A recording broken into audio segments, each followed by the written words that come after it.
हम सॉरी गौतम, अवनी से कह देना मैं आज नील और शनाया के साथ ही जा रही हूँ, उसके बुक किए होटल में, फिर कभी लंच के लिए चलूंगी। रिया की बात के आगे गौतम कुछ नहीं कह पाया। हालांकि वो भी रिया को वहीं लेकर जा रहा था। वहीं रिया की बात सुनकर नील की आंखें खिलखिला उठी थी और यही बात गौतम को पच नहीं रही थी। इस नील ने इतना महंगा होटल बुक किया है, मुझे ऐसा क्यों लग रहा है कि कुछ ना कुछ गड़बड़ है। मुझे साथ में जाकर देखना होगा, आखिर अवनी ने मुझे कुछ सोचकर ही भेजा होगा। ये बात सोचते हुए गौतम ने कहा, रिया तुम नील और शनाया के साथ जाओ, मैं ऑटो से निकलता हूँ। रिया को ले जाने के लिए तुम्हारे पास गाड़ी तक नहीं है और इसे लेने आयो? जाओ ऑटो लो और टाइम पर पहुंच जाना, हम लोग वेट नहीं करेंगे। नील की बात सुनते ही गौतम के कदम वहीं थम गए। वो कुछ कहने के लिए आगे बढ़ा, लेकिन अगले ही पल उसे अवनी का ख्याल आ गया और बिना कुछ कहे वो वहां से निकल गया। गौतम के जाते ही नील और शनाया एक दूसरे को देखकर मुस्कुराने लगे। आ जाओ, मैं तुम्हें रास्ते में जोधपुर के बारे में बताता रहूंगा। नील की बात सुनते ही रिया शनाया के साथ कार में जाकर बैठ गई। कार में बैठते ही उसने बॉडीगार्ड को दूसरी कार में आने का इशारा कर दिया। सभी लोग कार में बैठ चुके थे। अब नील को रिया का सारा लगेज कार में रखना था। उसने मन मारकर सारा लगेज कार में रख दिया और सभी को लेकर उम्मेद भवन जाने के लिए निकल गया। रास्ते भर नील रिया को इंप्रेस करने के लिए जोधपुर के बारे में बताने लगा। वो कभी रिया को बैक मिरर से देखता तो कभी अपने जोक सुनाकर उसे हंसाने की कोशिश करता, लेकिन रिया भी कहीं ना कहीं इस बात को समझ चुकी थी। कुछ ही देर में नील ने उम्मेद भवन की पार्किंग में जाकर कार खड़ी कर दी और रिया के उतरने से पहले ही गेट खोलने के लिए कार से बाहर निकल गया।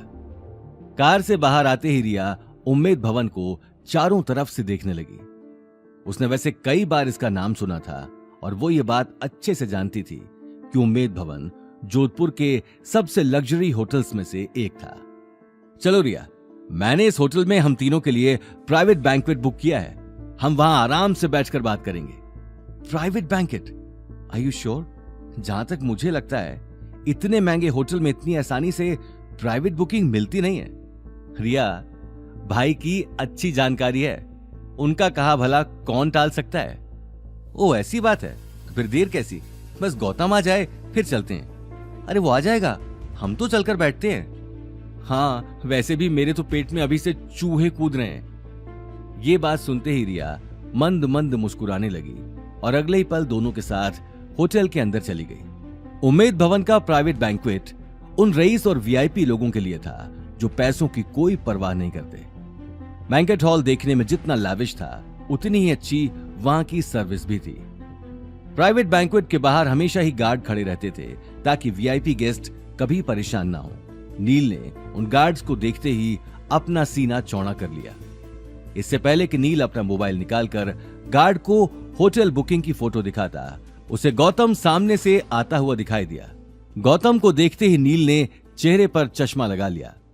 आओ आओ मिस्टर घर जमाई, वैसे तो तुम्हारी इतने महंगे होटल में आने की भी औकात नहीं है, लेकिन शुक्र मनाओ मेरा कि मैं तुम्हें होटल के बैंक्वेट में लेकर जा रहा हूं। ये बात कहते हुए नील स्टाइल से रिया को देखने लगा।